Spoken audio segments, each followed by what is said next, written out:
Okay, the second part of the lesson is scientific notation. Alright, so we have standard notation on the left. That's when we just write out a number the normal way. So this is 560,000.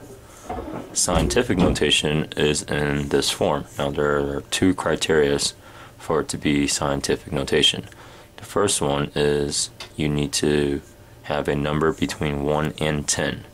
And that number is being multiplied by a power of 10.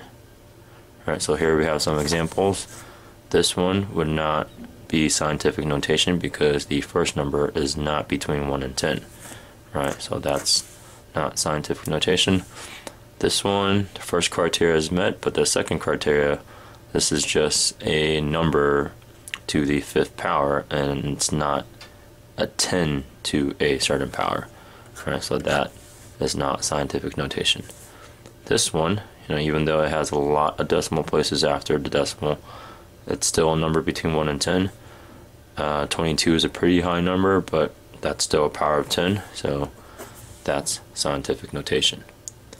Okay, now to go from standard to scientific is actually pretty simple. So let's say that's 300, or let's say 37,400. Okay, if we were to write that in scientific notation, first thing I would do is I would rewrite the number without the comma, because that kind of gets in the way.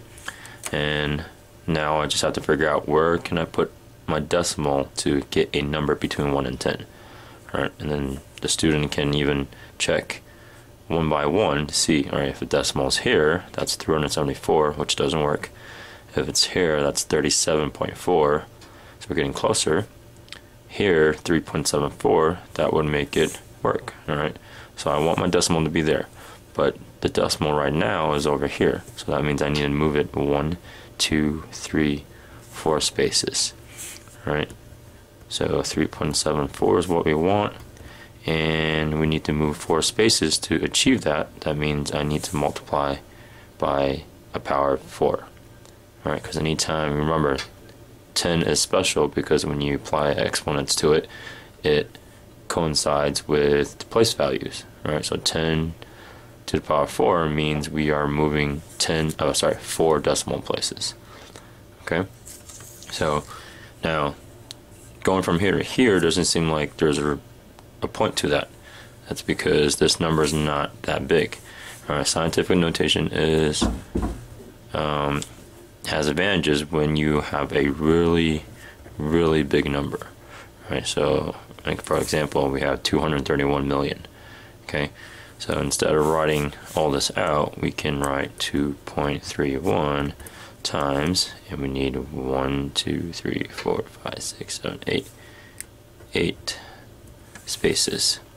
Okay, so now I can start seeing as the number gets bigger, scientific notation becomes more useful. Alright, now to do this a little slower so the students can see the process again, and I would rewrite the number without the commas. Alright, find out where you can put the decimal point to get a number between 1 and 10, and then see how many times you have to move to get there. Alright, 8 times, and that's going to be my exponent for my 10 over here. Okay, now going backwards, you're just going backwards. So if I take this number, for example, 2.31 times 10 to the 8th power. Alright, so I'll start out with 2.31.